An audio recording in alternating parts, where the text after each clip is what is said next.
James drove his old car up the familiar driveway, feeling strange after being away for nearly a year. The house looked different somehow, fresher paint, new flowers in the garden, curtains he didn't recognize.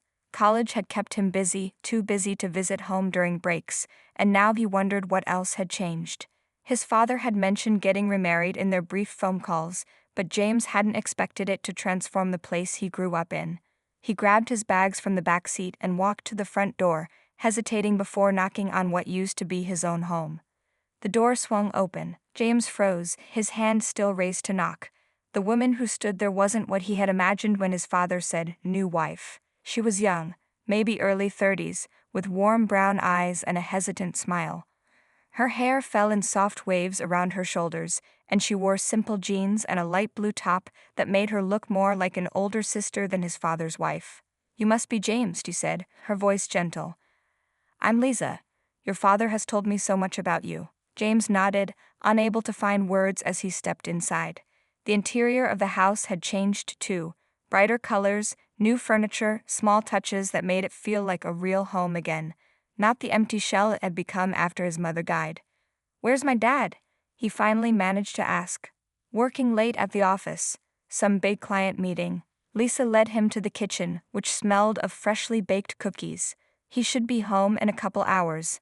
Are you hungry? I made dinner." James sat at the kitchen island, watching Lisa move around the space with easy familiarity. This woman now lived in his childhood home, slept in his father's bed, knew where everything was kept. It felt wrong, but he couldn't explain why. His father deserved happiness, didn't he? "I know this must be awkward," Lisa said, placing a plate of food in front of him. "Meeting your father's new wife when you've been away at school. Finding out your home looks different." "It's fine," James lied. "Dad told me he got married again. I'm happy for him." Lisa's eyes softened. "Robert talks about you all the time. He's so proud of you, you know. Always showing me your photos from school, telling me about your grades." James picked at his food. "How did you two meet?" "I worked for your father's company. I was his business associate for 3 years before things changed between us." Lisa sat across from him with her own plate. "We were friends first. After your mother passed, I think he just needed someone to talk to." The mention of his mother made James tense. He remembered her funeral, standing beside his father as they lowered her coffin into the ground. His father hadn't cried, not then, not after. He'd just gotten quieter, worked more, been home less. "She was a wonderful woman, your mother," Lisa said softly. "Robert keeps her picture in his office. He still loves her very much." Something in Lisa's voice made James look up. There was no jealousy there, just respect. Maybe understanding. When the front door opened hours later, James watched his father walk in, looking more relaxed than James had seen him in years. Robert's face lit up when he saw his son, and he pulled James into a tight hug. "Welcome home, son. I see you've met Lisa." James nodded, noticing how his father's hand naturally found Lisa's shoulder, how she leaned slightly into his touch. His father looked happy, really happy. That night, lying in his old bedroom, James stared at the ceiling and tried to sort through his feelings. He didn't know why he felt so unsettled. Maybe it was seeing someone new in his mother's place. Maybe it was how young Lisa was closer to his age than to his father's. Or maybe it was the strange warmth he felt when she smiled at him over dinner, a warmth that made him feel both welcome and confused. Whatever it was, James knew this summer would be different from any he'd experienced before. 2 weeks passed, and James settled into an uncomfortable routine. His father left for work before sunrise and often didn't return until late evening. This left James alone with Lisa for most of the day, a situation he tried to avoid by staying in his room or going out with old high school friends. But one rainy afternoon, with nowhere to go, James found himself in a living room flipping through TV channels. Lisa walked in with 2 cups of coffee and sat on the other end of the couch. "I made you some," she said, placing one mug on the table near him. "Your dad mentioned you like it black." James nodded, surprised his father remembered such a detail. "Thanks." The silence stretched between them, broken only by the sound of rain against the windows. "You've been avoiding me," Lisa said finally, her voice calm, not accusing. James looked at her, ready to deny it, but something in her eyes made him tell the truth. "It's weird. Being here with you when Dad's not around. Lisa nodded. I understand. I'm not trying to replace your mother, James. I know I couldn't even if I wanted to. You're not that much older than me, James blurted out, immediately regretting his words. Lisa smiled slightly. 12 years is more than it seems, but yes, the age difference between your father and me is noticeable. Do you love him? The question came out before James could stop it. Instead of being offended, Lisa seemed to consider it seriously. I care deeply for your father. He's a good man who deserved a second chance at happiness. We understand each other. Something about her careful words made James curious. That's not the same as love. What do you know about love, James? She asked, her voice gentle. James thought about his few college relationships, none lasting more than a couple months. Not much, I guess. Love has many faces, Lisa said, sipping her coffee. It's not always the passionate romance you see in movies. The conversation shifted then, moving to safer topics. James mentioned his photography class, expecting the same dismissal his father always gave his artistic interests. You take photos? Lisa's eyes lit up. Can I see some? Hesitantly, James showed her his portfolio on his laptop. To his surprise, Lisa looked at each image with genuine interest, asking questions about his technique and inspiration. These are really good, she said, lingering on a black and white shot of an old man feeding pigeons. You have a gift for capturing emotions. My dad thinks it's a waste of time, James admitted. He wants me to focus on business classes. Lisa frowned slightly. Your father means well, but he sees the world through a practical lens. There's value in art, in creating beauty. She touched his arm briefly. Don't give up something you love just because someone else doesn't understand it. That simple conversation changed something between them. Over the next few days, James found himself seeking out Lisa's company. They cooked dinner together while sharing stories. She told him about growing up in a small town, her dreams of traveling the world, her struggles to be taken seriously in the business world. James found himself opening up too, sharing thoughts he'd never told anyone, not even his closest friends. Lisa listened without judgment, offering perspectives he hadn't considered. One evening, after they'd finished washing dishes, Lisa asked if he'd take her portrait. I've never had a professional photo taken, she explained. James set up his camera in the backyard, where the setting sun cast everything in golden light. Looking through his viewfinder at Lisa, her face soft in the warm glow, her eyes looking directly into his lens, James felt a strange tightness in his chest. Later, reviewing the photos on his laptop, he couldn't deny that she was beautiful. Not just her appearance, but something about the way she held herself, a quiet strength in her eyes. For the first time, James saw Lisa not as his father's wife or his unwanted stepmother, but simply as a woman, complex, interesting, and increasingly important to him. Morning sunlight streamed through the kitchen windows as James came downstairs, still half asleep. He had stayed up late editing the photos of Lisa, trying to capture the exact quality of light in her eyes. Now yawning, he found her already in the kitchen, mixing something in a large bowl. Early riser? He asked, heading straight for the coffee maker. Lisa smiled over her shoulder. Always have been. Your father hates it. He says I'm too cheerful before noon. James watched as she stirred pancake batter, her movements graceful and practiced. His father had left for a 3-day business trip the night before, leaving them alone in the house together. Need help? James offered, suddenly wanting to be useful. You can get the blueberries from the fridge, Lisa said. I'm making my grandmother's special recipe. James opened the refrigerator, finding the container of berries on the top shelf. As he turned, Lisa reached for the mixing bowl at the same moment he set the berries down. Their hands collided, his fingers brushing against her wrist. It was a simple touch, the kind that happened between people sharing a kitchen, but instead of pulling away, Lisa froze. The bowl remained untouched between them, their hands still connected. James felt a strange electric current run up his arm. He looked at Lisa and found her already staring at him, her eyes wide with something he couldn't name. The kitchen seemed suddenly very quiet, the only sound their breathing.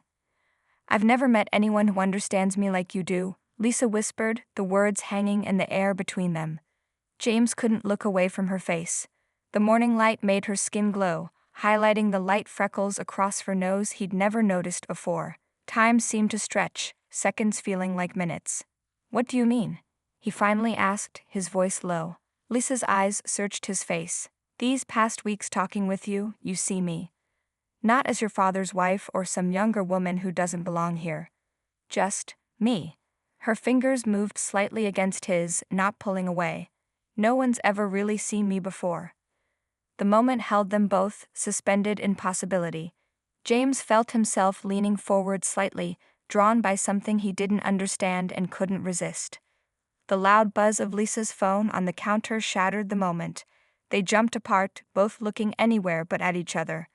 Lisa grabbed her phone, checking the screen. "It's your father," she said, her voice slightly shaky, checking if we're okay. James stepped back, suddenly aware of what had almost happened.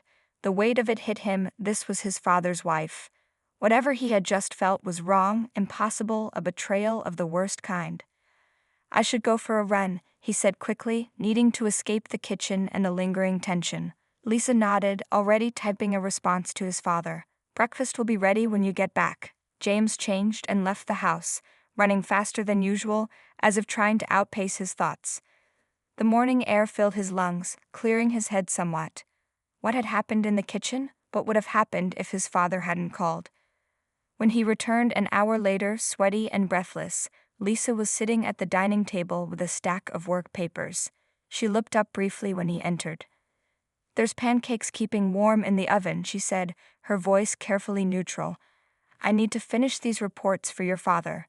They spent the rest of the day in separate rooms, both pretending nothing had happened. James buried himself in editing more photos. Lisa worked on her reports. They ate dinner with the TV on, letting a mindless show fill the silence between them. But later that night, lying in bed, James couldn't stop thinking about her words. "I've never met anyone who understands me like you do." He replayed the moment their hands touched, wondering if what he felt was just in his imagination, or if Lisa had felt it too. Either way, he knew something fundamental had changed between them. The question was what they would do about it. 3 days passed with James and Lisa carefully avoiding being alone together. When Robert returned from his business trip, they both acted normal, but James noticed the way Lisa's smile didn't quite reach her eyes. His father, tired from travel, didn't seem to notice anything unusual. That evening, a summer storm rolled in. Thunder boomed outside as James helped his father unpack. "How's Lisa been?" Robert asked, sorting through his shirts. James kept his face neutral. "Fine. We didn't talk much. She worked on reports most of the time." Robert nodded, looking briefly concerned. "She works too hard sometimes. I worry about her." Something in his father's voice made James look up. "You really care about her, don't you?" "Of course I do," Robert replied, sitting heavily on the edge of the bed.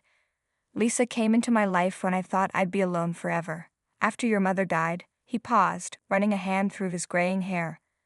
"Well, let's just say Lisa saved me in more ways than one." James felt a stab of guilt. Whatever had happened, or almost happened, in the kitchen, his father didn't deserve to be betrayed. Later that night, the storm grew stronger. Unable to sleep, James went downstairs for water. Through the window, he saw a figure sitting alone on the covered porch, illuminated by flashes of lightning. He hesitated, then grabbed a second glass and went outside. Lisa sat on the porch swing, wrapped in a blanket, watching the rain. She didn't seem surprised when he sat beside her. "Couldn't sleep?" James asked, offering her the extra water. "I've always loved storms," she said, taking the glass. "They make everything else seem small." They sat in silence for a while, watching lightning split the sky. The air between them felt heavy with unspoken words. "We need to talk about what happened," Lisa finally said, her voice barely audible above the rain. James nodded, his heart beating faster. "I know. I should never have said what I did." Lisa looked down at her hands. "It wasn't fair to you, or to your father." "Did you mean it?" James couldn't stop himself from asking. Lisa was quiet for so long that James thought she might not answer. "Yes," she finally whispered.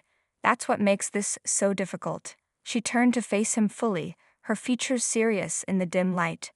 "James, I need to tell you something about my marriage to your father." James tensed, unsure if he wanted to hear whatever she was about to say. "Your father and our relationship isn't what you think."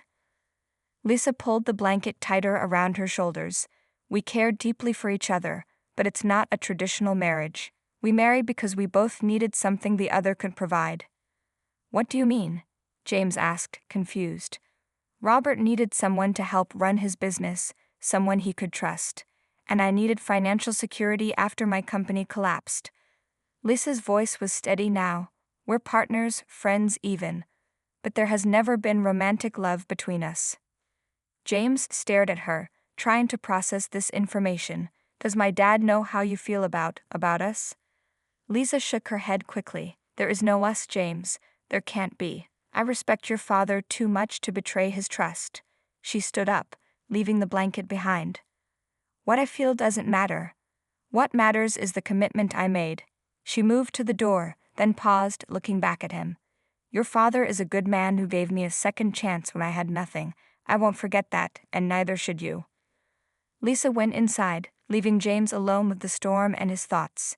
He sat there long after she left, watching rain pour down, trying to understand the complicated situation he found himself in. His feelings for Lisa had grown stronger than he wanted to admit, but now he knew that acting on them would mean betraying his father, a man who had already lost so much. The next morning, James found his father sitting alone at the kitchen table, looking more tired than usual. The house was quiet.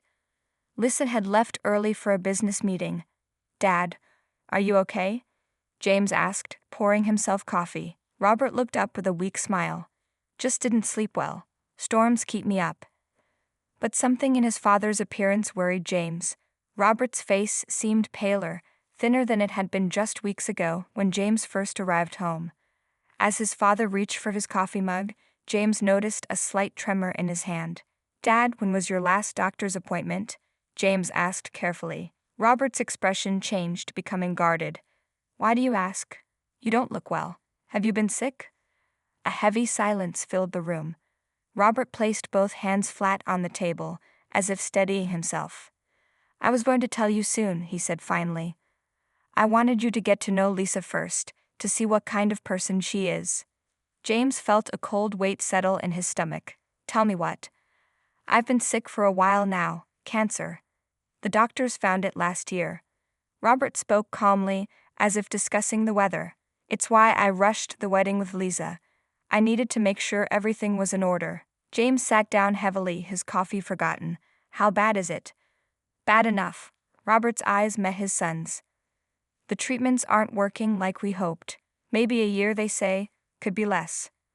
The world seemed to tilt under James's feet. "A year? Dad, why didn't you tell me sooner? You were doing so well at school. I didn't want to disrupt that." Robert reached across the table to touch his son's arm. "And truthfully, I wasn't ready to face it myself." "Does Lisa know?" Robert nodded. "She knew from the beginning, before I proposed."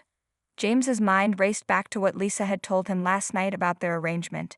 It suddenly made more sense. His father needed someone to help run his business, to take care of things when he couldn't anymore. "That's why you married her," James said quietly, "to put things in order." "Partly," Robert admitted. "But it's more than that. Lisa understands me. We may not have what your mother and I had, but we have something real. She makes these days easier." James felt ashamed remembering his feelings for Lisa, the tension between them. While he'd been developing inappropriate feelings for his father's wife, his father had been fighting for his life. "Dad, I'm sorry. I didn't know," James said, his voice breaking slightly. Robert shook his head. "Nothing to be sorry for. But now you understand why Lisa is so important. She agreed to help manage everything, the company, the house, even looking out for you when I'm gone." The front door opened and Lisa walked in carrying groceries. She stopped when she saw their serious expressions.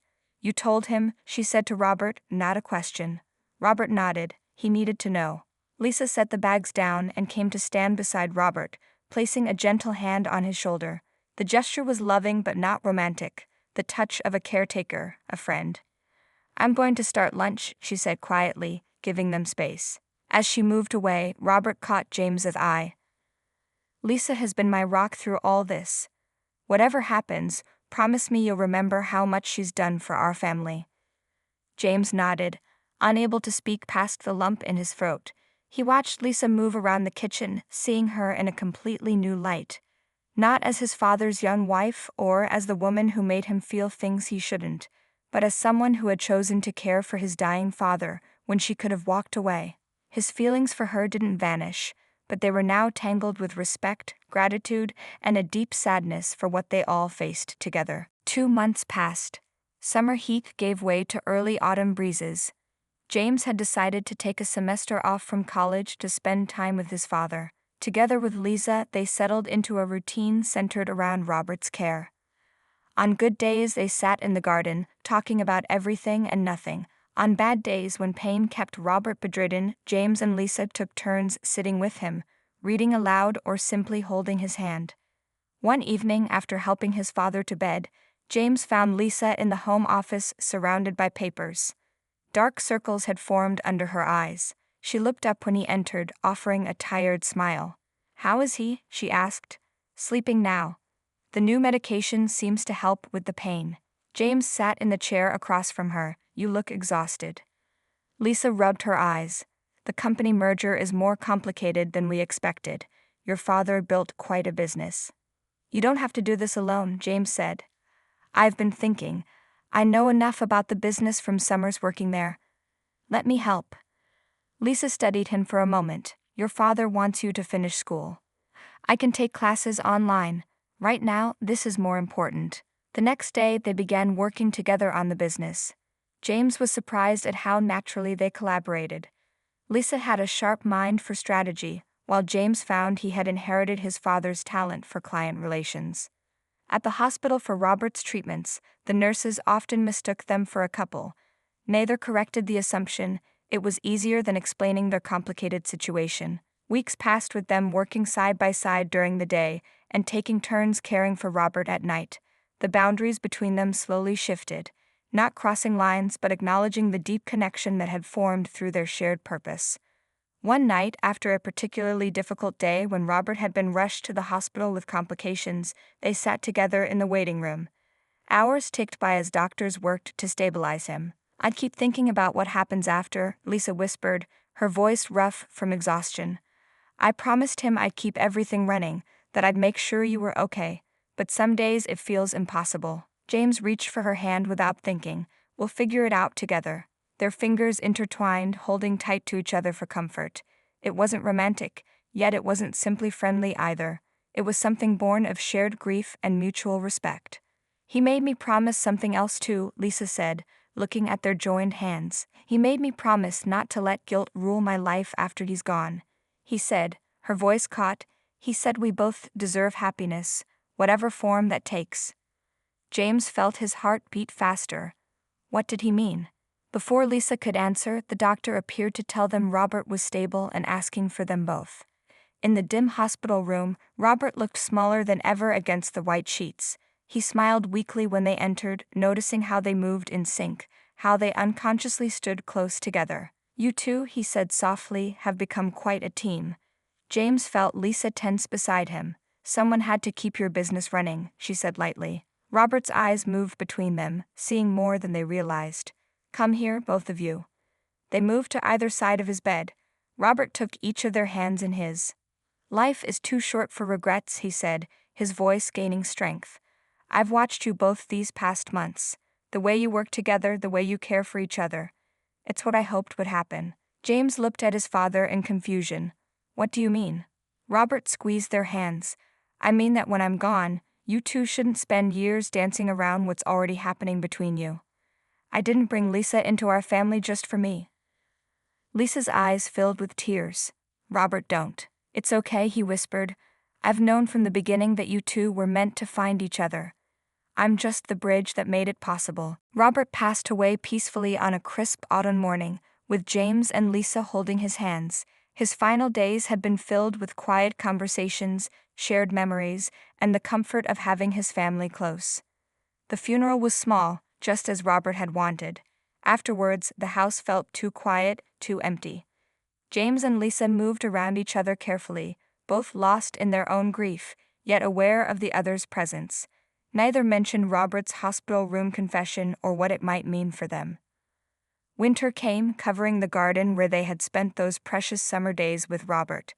1 year after James had first come home to meet his father's new wife, he stood at the window watching snowfall, lost in thought. Lisa found him there, 2 cups of coffee in her hands. "I made you some," she said, echoing the words from that first awkward afternoon they'd spent together. James took the cup with a sad smile. "Hard to believe it's been a year." "The company merger finalized today," Lisa said. "Robert would be proud of what we accomplished." They had worked tirelessly over the past months, honoring Robert's legacy by ensuring his business thrived. Their partnership had deepened through late nights reviewing contracts and early mornings preparing for meetings. They made a good team, everyone said so. "What will you do now?" James asked, voicing the question that had hovered between them for weeks. Lisa looked into her coffee cup. "I've been offered a position with the new company. They want me to head the international division." "That's amazing, you deserve it." James fought the sinking feeling in his chest. It would mean moving to Europe. Lisa's eyes met his searching. "I haven't decided yet."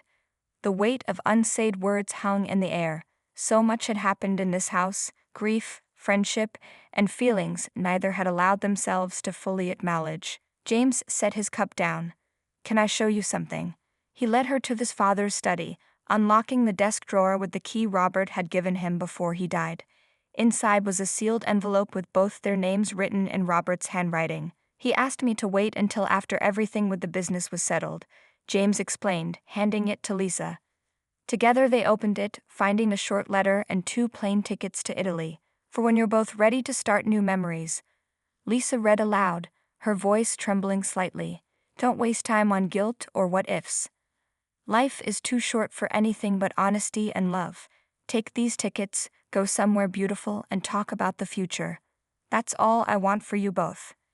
James looked at the tickets dated for the following week. Even now, his father was taking care of them, giving them permission to move forward.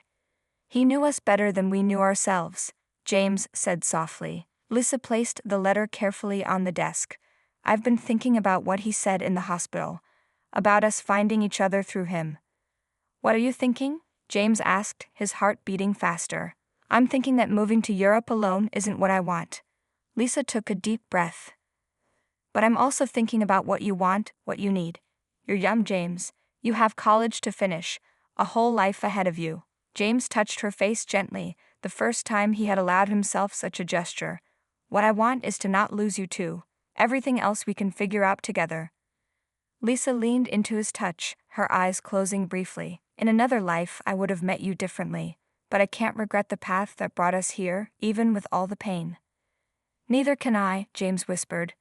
When they finally kissed, it wasn't a beginning exactly, but a continuation of something that had been building across months of shared grief, mutual respect, and quiet understanding. It was gentle, careful, both of them aware of the complex journey that had brought them to this moment. They would use those plane tickets. They would honor Robert's final gift by allowing themselves to explore what had been growing between them all along. Not rushing, but no longer denying it either. Some might not understand their unusual story, but they knew the truth, that love sometimes arrives in unexpected ways, and the most surprising connections can lead to the deepest bonds.